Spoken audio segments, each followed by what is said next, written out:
کچھ کفر نے فتنے پھیلائے، کچھ ظلم نے شعلے بھڑکائے، سینوں میں عداوت جاگ اٹھی، انسان سے انسان ٹکرائے،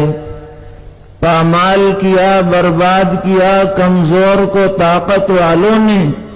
جب ظلم و ستم حد سے گزرے، تشریف محمد لے آئے، رحمت کی گھٹائیں لہرائیں، دنیا کی امیدیں برآئیں، اکرام و عطا کی بارش کی، اخلاق کے موتی برسائے، تہذیب کی شمعیں روشن کی، اونٹوں کے چرانے والوں نے کانٹوں کو گلوں کی قیمت دی، ذروں کے مقدر چمکائے، اور مکے کی زمین اور عرش کہاں، پل بھر میں کہاں، دم بھر میں کہاں، پتھر کو عطا کی گویائی اور چاند کے ٹکڑے فرمائے، اور عورت کو حیا کی چادر دی، غیرت کا غازہ بھی بخشا، شیشوں میں نزاکت پیدا کی، کردار کے جوہر چمکائے، اور توحید کا دھارا رک نہ سکا، اسلام کا پرچم جھک نہ سکا، توحید کا دھارا رک نہ سکا، اسلام کا پرچم جھک نہ سکا، کفار بہت کچھ جھجلائے، شیطان ہزاروں بل کھائے، اور اے نام محمد صلی اللہ، اے نام محمد صلی اللہ، ماہر کے لیے تو سب کچھ ہے، ہونٹوں پہ تبسم بھی آیا، آنکھوں میں بھی آنسو بھر آئے۔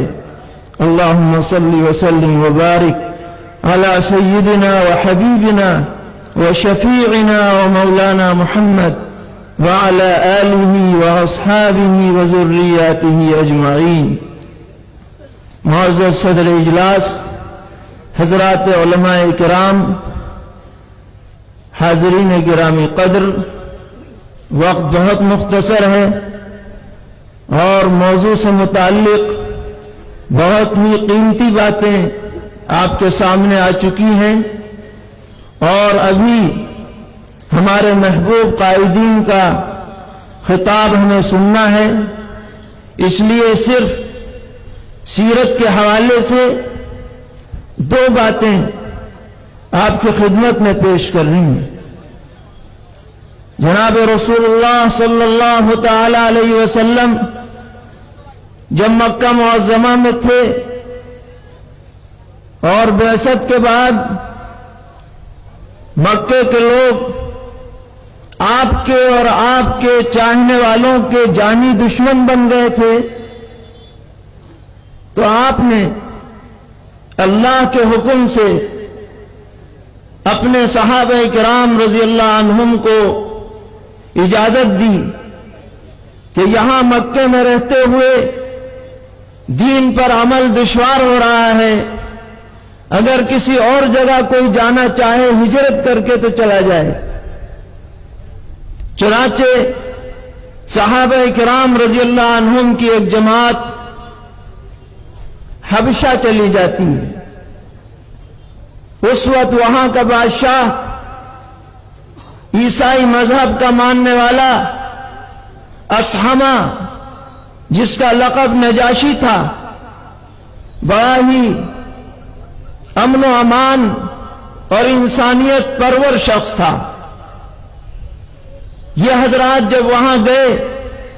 اور مکے کے لوگوں کو پتہ چلا کہ اچھا یہاں سے دوسری جگہ جانے لگے، تو انہوں نے دشمنی کی انتہا کرتے ہوئے دو آدمیوں کا ایک مشن بھیجا کہ جا کر نجاشی کو سمجھائیں کہ یہ لوگ آپ کے ہاں غلط قسم کے آ گئے ہیں، انہیں اپنے ملک میں نہ رہنے دیں۔ یہ دشمنی کی انتہا ہے کہ نہ مکے میں امن سے رہیں، نہ دنیا میں کہیں اور بھی امن سے رہیں۔ یہ دونوں لوگ تحفے تحائف لے کر نجاشی کے دربار میں پہنچے۔ نجاشی انصاف پرور آدمی تھا، اس نے کہا تمہارے اکیلے کے کہنے کی وجہ سے میں اپنے ہاں آنے والوں کو نکال دوں، یہ نہیں ہو سکتا، پہلے ان سے تحقیق کی جائے گی، کیا وجہ ہے، کیوں وہ لوگ آئے۔ چنانچہ انہوں نے مسلمانوں کے پاس پیغام بھیجا کہ آ کر گفتگو کریں۔ مسلمانوں میں سیدنا حضرت جعفر جعفر طیار رضی اللہ تعالی عنہ بھی تھے، سب نے ان کو اپنا نمائندہ بنایا کہ تم جا کر بادشاہ کے سامنے گفتگو کرو۔ چنانچہ وہ آئے، گفتگو شروع ہوئی۔ حضرت جعفر طیار رضی اللہ عنہ نے پہلی بات یہ کہی کہ آپ ان لوگوں سے 3 سوالات کیجئے۔ پہلا سوال یہ ہے کہ کیا ہم لوگ غلام ہیں یا آزاد؟ اگر ہم غلام ہیں اور اپنے آقا کی مرضی کے بغیر آ گئے ہیں تو مجرم ہیں، اور اگر ہم آزاد ہیں تو ہماری مرضی ہے، کہیں بھی جائیں، ان سے پوچھئے۔ پوچھا گیا،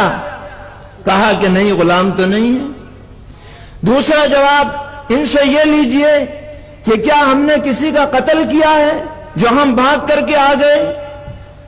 پوچھا گیا، جواب ملا کہ نہیں، انہوں نے قتل بھی نہیں کیا۔ تیسرا ان سے جواب یہ لیجئے کہ کیا ہم نے کسی کا مال چرایا ہے، چرا کر آ گئے، کہ ہم چور ہیں؟ جواب ملا کہ نہیں، چور بھی نہیں ہے۔ تو پھر کیا بات ہے، تم انہیں کیوں یہاں سے نکلوانا چاہتے ہو؟ تو انہوں نے کہا کہ بات یہ ہے کہ یہ ہمارے مذہب کو چھوڑ کر دوسرا مذہب انہوں نے اختیار کر لیا، بددین ہو گئے، اس لیے ہم انہیں واپس کرانا چاہتے ہیں۔ تو حضرت جعفر طیار رضی اللہ تعالی عنہ، اللہ تعالیٰ ان کی قبر کو نور سے منور فرمائے، انہوں نے اس زمانے میں اسلام کے جن محاسن کا تذکرہ نجاشی کے دربار میں کیا تھا، قیامت تک وہ سنہرے حروف سے وہ الفاظ لکھے جاتے رہیں گے۔ انہوں نے فرمایا کہ جناب بادشاہ، ہم لوگ اپنے ہاتھوں سے بت بنا کر ان کو پوجا کرتے تھے، ہم لوگ آپس میں ایک دوسرے کے خون کے پیاسے تھے، ہمارے ہاں بے عزتی تھی، بے حیائی تھی، بے غیرتی تھی، ہمارے ہاں جھوٹ تھا، خیانت، اور ہمارے ہاں دنیا کی تمام بدکاریاں پائی جاتی تھیں۔ اللہ تعالیٰ نے ہمارے ہی خاندان میں ایک ایسا نبی مبعوث فرمایا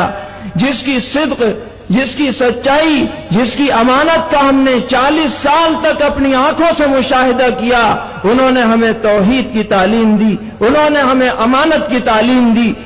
انہوں نے ہمیں سچائی کی تعلیم دی، انہوں نے ہمیں حیا اور پاک دامنی کی تعلیم دی، انہوں نے ہمیں خوریزی سے منع کیا، انہوں نے ہمیں کسی کے قتل ناحق سے منع کیا، انہوں نے ہمیں بے حیائی سے منع کیا۔ یہ وہ باتیں ہیں جن کو دیکھ کر، جن کو سن کر، جن کو سمجھ کر کہ ہم دامن اسلام میں آئے ہیں۔ آپ بتائیے ہمیں کیا کرنا چاہیے؟ نجاشی نے کہا کہ یہ تو بڑی انسانیت نوازی کی باتیں ہیں،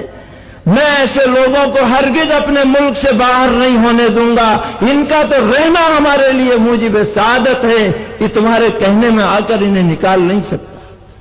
میرے بھائیوں، اسلام کے محاسن کے لیے ایک کانفرنس کافی نہیں، چند گھنٹے کافی نہیں، چند دن کافی نہیں، اس پہ کتنی کتابیں لکھی گئی، کتنے لوگوں نے ریسرچ کیے، اور یہ کہنے پر مجبور ہے کہ جتنی اچھائیاں انسانیت میں ہو سکتی ہیں وہ سب اسلام مذہب کے اندر جمع ہیں، اس سے زیادہ جامعیت کسی اور مذہب میں نہیں ہے۔ آج کی اس کانفرنس کے حوالے سے ہمیں دوسروں تک بھی یہ پیغام پہنچانا ہے کہ اسلام کو کوئی آدمی اپنے سے اجنبی نہ سمجھے، اپنا مخالف نہ سمجھے، اسلام تمام عالم کے لیے رحمت بن کر کے آیا ہے، قیامت تک یہی راستہ ہے جو رحمت کا راستہ دکھلاتا رہے۔ اس کے بعد آخری بات جو مجھے عرض کر رہی ہے وہ یہ ہے کہ جہاں تک دوسروں کا معاملہ ہے وہ اپنی جگہ، ہمیں خود اپنے گریبان میں جھانکنا ہے، جائزہ لینا ہے، ان محاسن کو ہمیں خود اپنانا ہے پہلے۔ اور اس کے بارے میں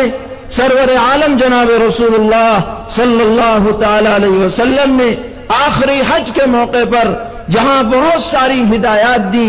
ایسا کرنا، ایسا کرنا، ہر آدمی چاہے کالا ہو، گورا ہو، امیر ہو، غریب ہو، عربی ہو، عجمی ہو، سب برابر ہیں، عورتوں کا خیال رکھو، سود خوری مت کرو، کسی کا ناحق قتل نہ کرو، کسی مسلمان کو کافر مت کہو، یہ سب باتیں بیان کر کے آپ نے ایک ایسا جملہ ارشاد فرمایا، میرے بھائیو، سیرت کی کتابوں میں جب وہ جملہ پڑھا جاتا ہے تو دل کانپ جاتا ہے۔ آپ نے ارشاد فرمایا یہ سب ہدایتیں دینے کے بعد یہ کہہ کر کے کہ ہو سکتا ہے کہ اب آئندہ سال تم مجھے اس جگہ نہ دیکھو، میرا دنیا سے جانے کا وقت قریب آ چکا ہے، آپ نے ایک جملہ یہ فرمایا کہ لا تسودوا وجہی، میری امت کے لوگوں قیامت کے دن میرا چہرہ سیاہ مت کرنا، کبھی تم نام اعمال خراب لے کر کے آؤ، سنت کے خلاف زندگی لے کر کے آؤ اور مجھے دیگر امتوں کے سامنے رسوا ہونا پڑے، ایسا کردار تم مت لے کر کے آ، تمہارے لیے کتاب اللہ چھوڑ کر کے جا رہا ہوں، اپنی سنت چھوڑ کر کے جا رہا ہوں، اپنے اہل بیت رضی اللہ عنہم کا طریقہ چھوڑ کر کے جا رہا ہوں، اس پہ تم مضبوطی سے قائم رہو گے، دنیا کی کوئی طاقت تمہیں گمراہ نہیں کر پائے گی۔